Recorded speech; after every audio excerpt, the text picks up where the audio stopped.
2 anos dizendo, aprovem a reforma da Previdência, aprovem a reforma da Previdência. Então é evidente que eu não posso só agora, porque passei para o governo e botei um chapéu, vou falar, não aprovem a reforma da Previdência. Eu tenho que dizer, aprovem a reforma da Previdência. Sim, essa reforma da Previdência eu digo sempre que nós vamos criar uma nova Previdência com regime de capitalização. Mas existe uma Previdência antiga, que está aí.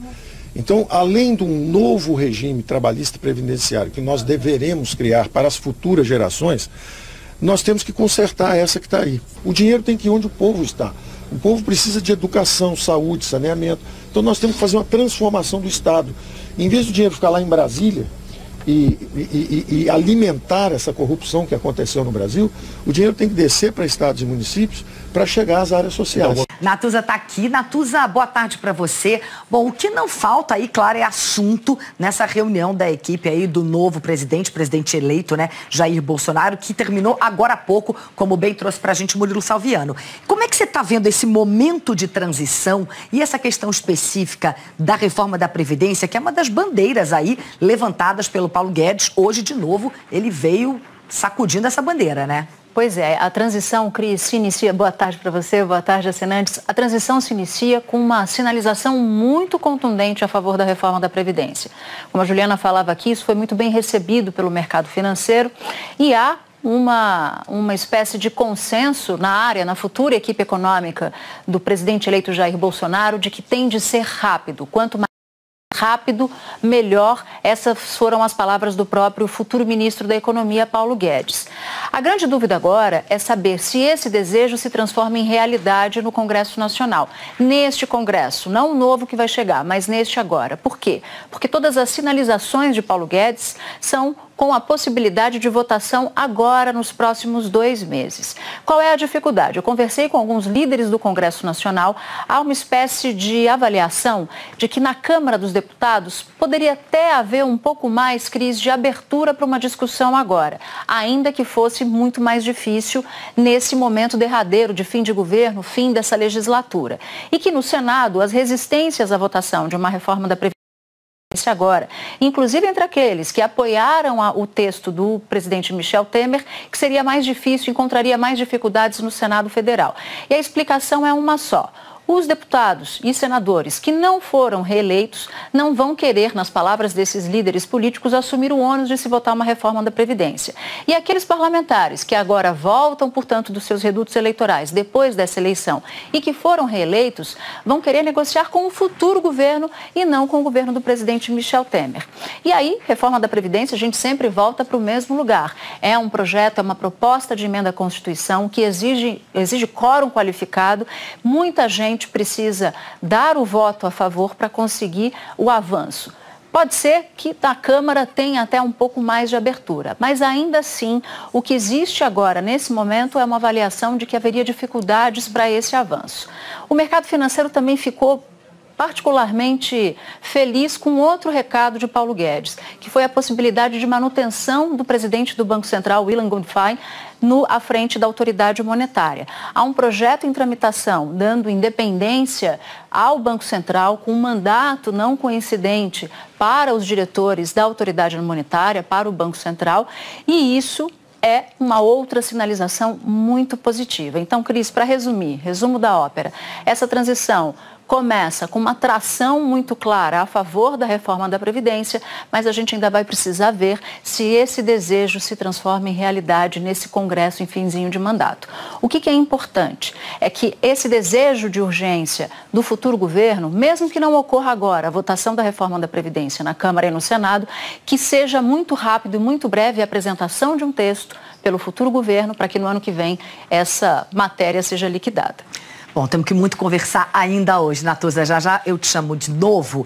A gente agora vai conversar com o Valdo Cruz, está lá em Brasília já. Valdo, está em casa finalmente, né, Valdo? Boa tarde para você. Ainda não fui em casa. Ainda não foi? Fui em casa. Opa! Do aeroporto direto para a TV. Mas tá certo, trabalho é meu nome, né? Valdo, vamos lá. Primeiro, boa tarde para você. Que bom que você está aqui com a gente na edição das 4. A gente viu esse novo governo aí mostrando cada vez mais a sua cara e fazendo questão de tocar em temas delicados, como o da reforma da Previdência. Queria tocar nesse assunto com você também, Queria a sua análise em relação a isso e também de algo que o Murilo trouxe pra gente agora, ao vivo, que ele disse o seguinte, que está decidido que eles vão unir Fazenda, Planejamento, Indústria e Comércio num grande ministériozão da economia. Boa tarde, Cris. Boa tarde, Natuza. Boa tarde aos nossos assinantes. Pois é. Olha, Cris, a expectativa é que nessa reunião, a gente parece que isso foi conseguido, é que nessa primeira reunião do Jair Bolsonaro, do presidente eleito, com a sua equipe ali, né, sua equipe mais próxima, Paulo Guedes, Gustavo Bebiano, Onyx Lorenzoni e o general Hamilton Mourão, que é seu vice, de afinar um pouco o discurso. A gente viu nos últimos dias aí certos ruídos, né? O Paulo Guedes falando na necessidade de aprovar uma reforma da Previdência já neste ano, já o Onyx Lorenzoni defendendo essa votação só no ano que vem.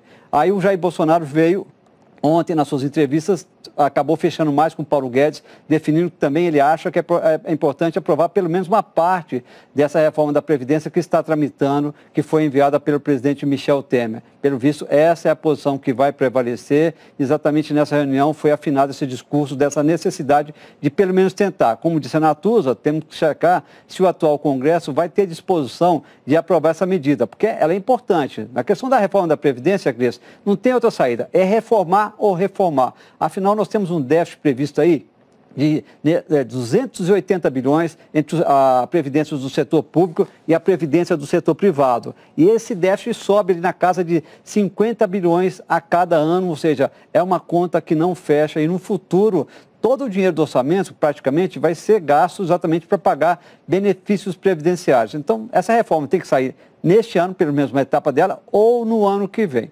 O que Paulo Guedes acabou dizendo hoje claramente é que o governo do Jair Bolsonaro pretende fazer a reforma em duas etapas. Primeiro, resolver o problema do sistema atual, que tem esse déficit que eu falei de cerca de 280 bilhões de reais. Então, o sistema atual já é deficitário.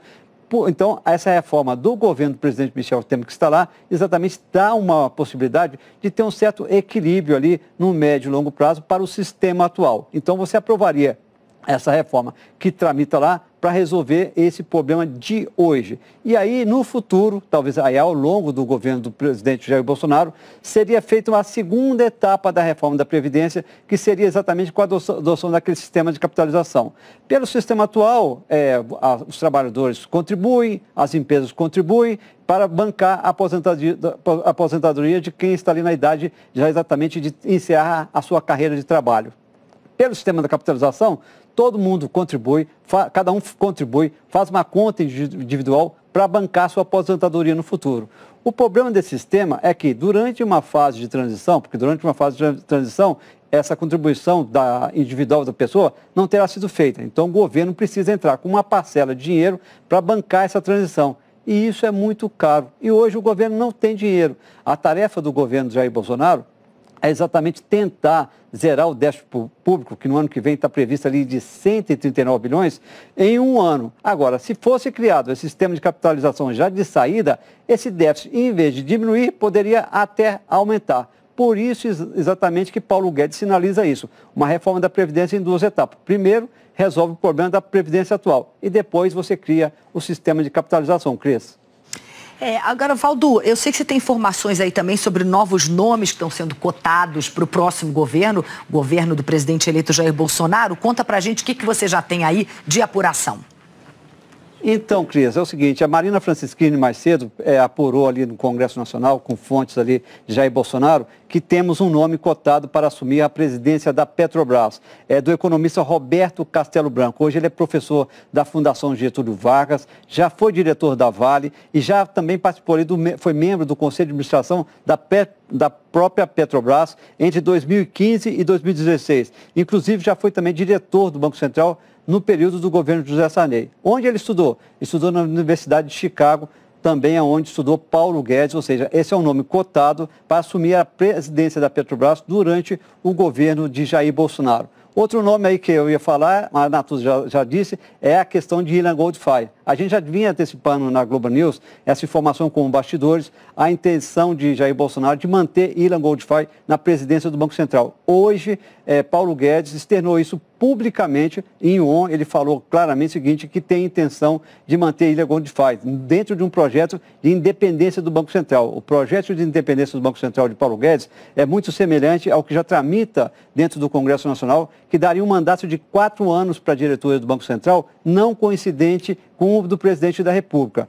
Ilan Goldfein já está praticamente 2 anos no comando do Banco Central durante o governo do presidente Michel Temer. E aí ele poderia ficar mais 2 anos do governo Jair Bolsonaro, dentro dessa proposta de ele ser o primeiro presidente do Banco Central, assumindo ali com o Banco Central com independência em relação ao governo federal. Essa é uma medida super importante. Inclusive, o ministro Eduardo Guardia me disse que ele achava assim, olha, essa é uma das medidas que o governo deveria tentar realmente aprovar durante o período de transição, e Paulo Guedes hoje disse publicamente que essa é a intenção do governo e que ele deve realmente formalizar esse convite para Ilan Goldfein, que está reunido no Copom, né, o Comitê de Política Monetária, para decidir a taxa de juros, que deve ser mantida em 6,5%, para ver se ele pode permanecer à frente do Banco Central. Agora, Cris, uma coisa que você me perguntou, eu acabei não respondendo, sobre essa proposta, então, de Jair Bolsonaro de unir Fazenda, Planejamento e Indústria e Comércio. O pessoal da indústria tinha externado ali uma preocupação com o Jair Bolsonaro e feito a solicitação para que ele não fundisse indústria e comércio com fazenda. Dentro da lógica seguinte, fazenda cuida muito mais dos assuntos macroeconômicos e que seria necessário ter um ministério para cuidar exatamente dos pleitos do empresariado. Jair Bolsonaro tinha sinalizado que poderia não fazer essa fusão. Mas agora vem essa informação, parece que ele realmente decidiu fundir Fazenda, Planejamento e Indústria e Comércio, que será tocada ali por Paulo Guedes. Cris. É isso aí, a informação que a gente tem também é exatamente essa que o Murilo trouxe pra gente. Ele tá lá na porta ali, acompanhando o encontro, né, que acabou agora há pouco, da equipe toda do próximo presidente. Valdo, muito obrigada, sempre muito bom conversar com você, viu?